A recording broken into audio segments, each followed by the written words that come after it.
তিনি আসছে আব্দুল কাদের জিলানী রাহমাতুল্লাহ আলাইহি দরবারে। দরবারে বলতেছে যে তুমি এখানে কোনটা জমি না করে এখানে বেহুশ পড়ে আছো কারণ কি বলো?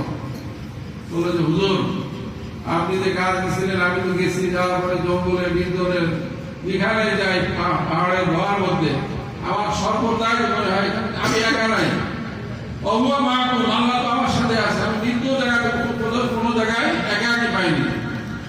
তো তখন যখন আমি ঝুড়ি জবাই করতে গেছি আল্লাহ ভয় আমার হাতের থেকে সে কৌদায় চলে গেছে, আমি বেহুশ হয়ে পড়ে গেছি। বলেন না সুবহানাল্লাহ। এই রকম অনুভূতি আমাদের কি সকলের দিলের মধ্যে যখন আসে, এই জন্য ছিল রোজা আমাদের জন্য খরচ করা আছে। রমজান চলে গেল, আমরা আবার সেই বাবাদার মধ্যে লিপ্ত হই, তাহলে আমাদের রোজার কোনো সার্থকতা হবে না।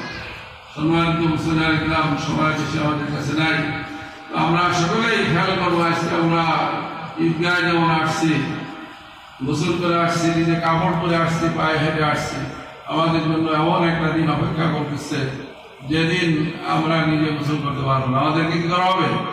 গোসল করানো হবে। কাপড় আমরা নিজে পরতে পারবো না, আমাদেরকে পরানো হবে।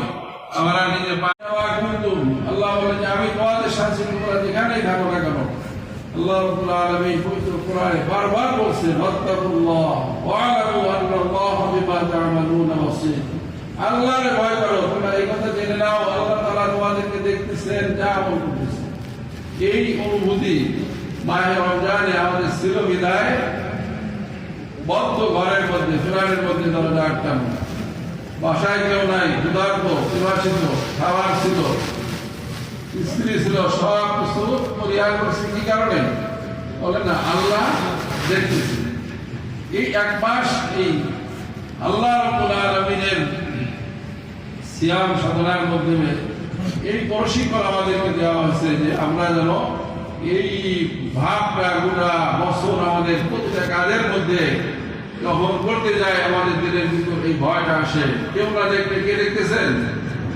আল্লাহ। আব্দুল কাদের জিলানী রাহমাতুল্লাহ আলাইহি দরবারে কিছু মুরিদরা ছিল, তারা ওনার কাছে ইলমে তাসাউফ, আল্লাহ রাব্বুল আলামিনের বড়ত্ব বা দিনের